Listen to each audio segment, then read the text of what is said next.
جنگ اوکراین جنگ مهان برادرها در اینجا آمدن شرط نیست. اینجا چیست؟ گوشت میسروکه اینجا خطا کردن جنگ با آمده نبیایتون اینجا. سلام علیکم. یکی از چندین مراجعت‌های تاجیکانی که با هر راهی به جنگ اوکراین کشانده شده از طرف نیروهای اوکراینی اسیر افتادند. جنگی که هزاران کیلومتر دورتر از تاجیکستان می‌گذرد اما به کار و زندگی ساکنان این کشور تأثیر مستقیم داشته است. بر اساس 3 سال ادامه یافتن این نزاع ده‌ها عائله تاجیک جگربندانی از دست داده‌شان را دفن کردند. ایده از تقدیر نزدیکان اسیر افتاده‌شان نگرانند و گروه پیوندان بینام و نشان شده‌شان را می‌جویند. سلام دوستان عزیز، در نشر نوبتی روزگار مهاجر در همین باره صحبت می‌کنیم. روسیه 3 سال پیش 24 فوریه سال 2022 به اوکراین حمله کرد. از آن زمان گرفته مقامات این کشور با راه مجبور کردن آنهایی که شناسنامه روسی دارند تهدید اخراج مهاجران یا وعده آزادی محبوسان و آسان کردن گرفتن شهروندی به جلب زادگان آسیای مرکزی به جنگ ضد اوکراین آغاز نمودند. صدها شهروند تاجیکستان هم در این دوره به جنگ در اوکراین برده شدند. مقامات اوکراین گفتند که 54 زاده کشورهای آسیای مرکزی در این کشور اسیر افتادند که در 5 اردوگاه مخصوص برای اسیران نگهداری می‌شود. شخصانی که تا امروز در اسارت قرار دارند و یا داشتند حدود 15 نفرشان از ازبکستانند، 16 نفرشان تاجیک هستند و از این میان 11 کس شهروندی تاجیکستان را دارند. 20 نفر قزاقستانی، 8 آذربایجانی، 1 قرقیزستانی و 1 ترکمن. اکثر آنها سال 2024 به اسارت افتادند. آنهایی نیز هستند که از سالهای 2022 و 2023 در همین جایند. اگر در یاد داشته باشید 3 ماه پیش ما در برنامه روزگار مهاجر مراجعت یک زاده تاجیکستان را به پرزیدنت امالی رحمان نشر کرده بودیم که در اسارت افتاده و میخواست پرزیدنت به رها کردن او مساعدت نماید. ما این درخواست او را به مقامات تاجیک رساندیم، اما طور معلوم کردیم این اسیر تاجیک تا هنوز در یکی از اردوگاه‌ها در اوکراین قرار دارد و اسمش در روی خط آنهایی که روسیه برای تبادل پیشنهاد کرده است وارد نگردیده است. همسرش نیز حالا با فرزندان در تاجیکستان قرار دارد و میگوید شوهرش دیگر با او به تماس نبرآمد. در این زمان پایگاه‌های اینترنتی مربوط به اوکراین تا امروز نوارهای چندین تاجیک اسیر افتاده را نشر نمودند. در یکی از آنها شهروند مجروح شده تاجیکستان از والی ولایت اریول برای برگردانیدنش یاری خواست.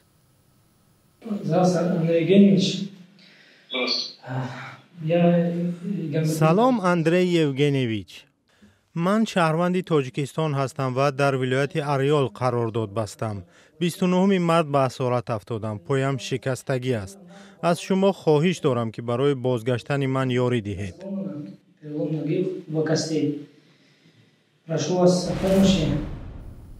مقامات اوکراین و لایحه‌هایی که به جستجوی اسیران مشغولند شمار دقیق زادگان آسیای مرکزی را که بر عوض سربازان اوکراینی به روسیه برگردانده شدند آشکار نمی‌کنند. توجیدین گردیفی 46 ساله را که 26 سال باز در شهر نیکولایو اوکراین زندگی دارد چندین دفعه برای ترجمانی نزد تاجیکان اسیر افتاده بردند. او میگوید سین همه آنها از 20 به بالا بوده شناسنامه روسی داشتند. چند تا پلینی هم خفیدن و همچون переводчикам همجا ما را فیروز کرده بودن رفتگی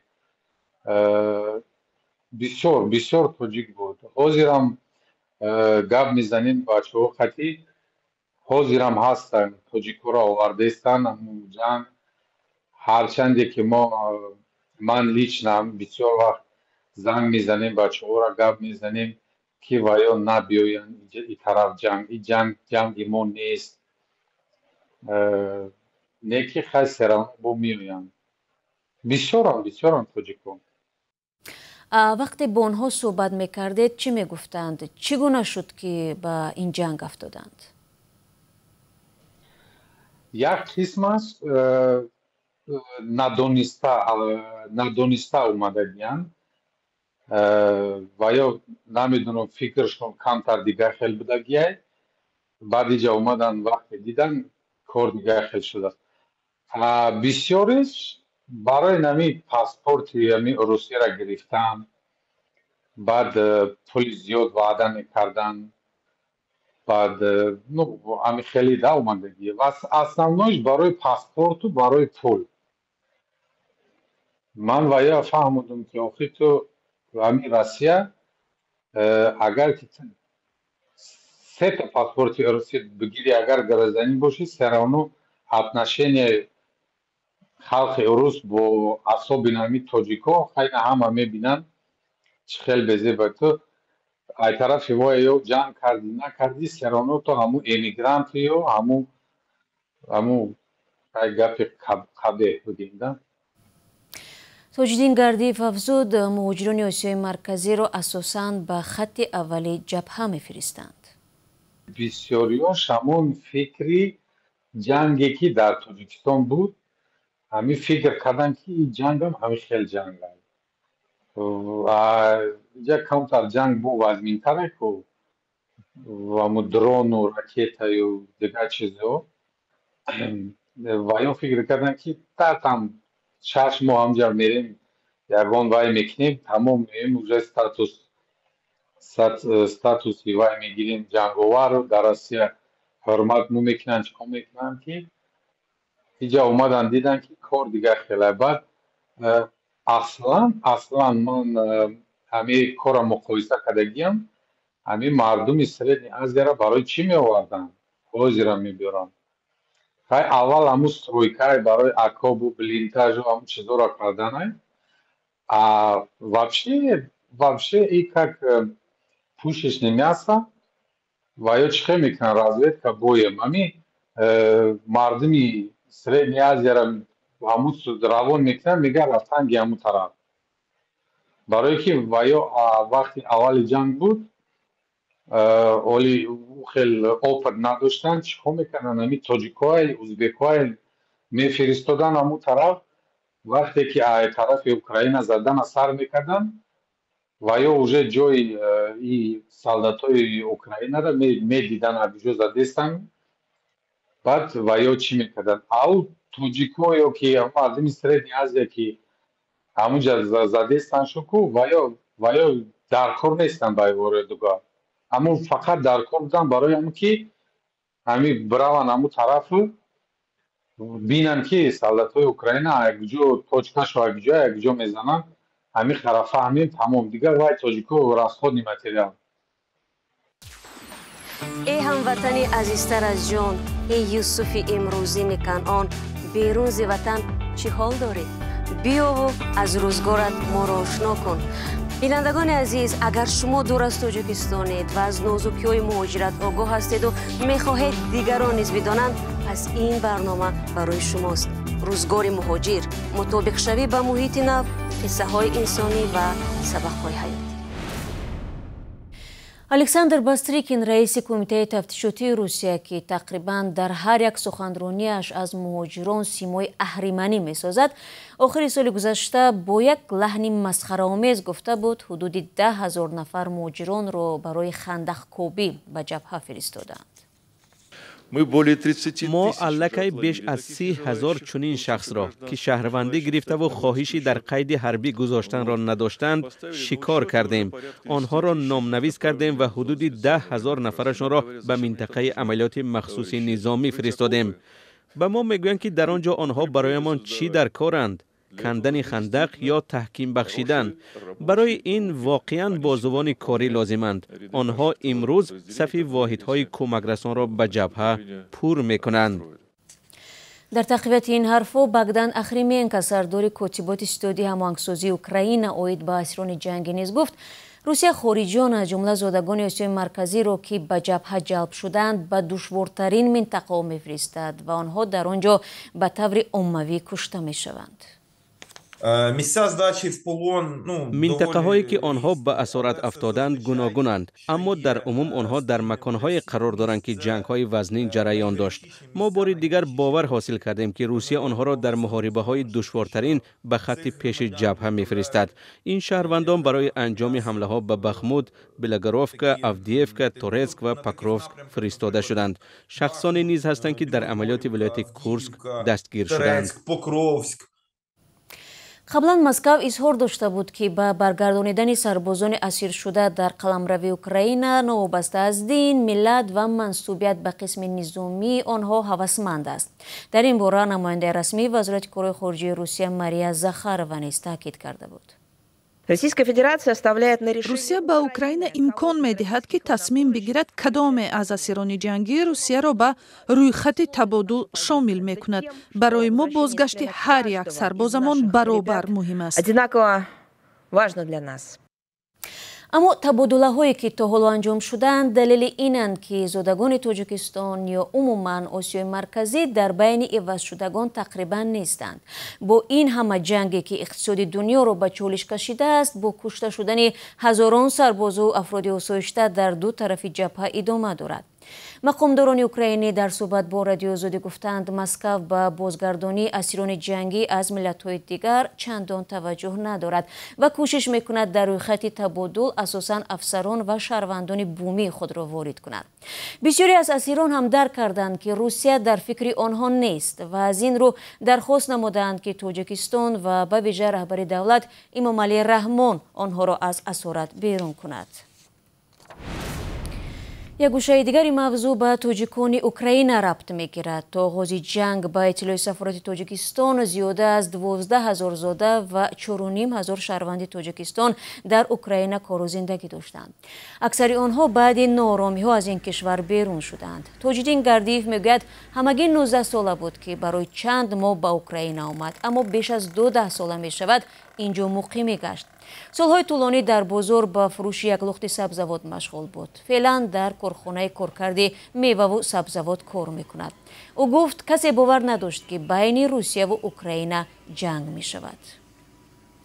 аммо аввали ҷанг якта прилёт шуд бо осколочни снаряди.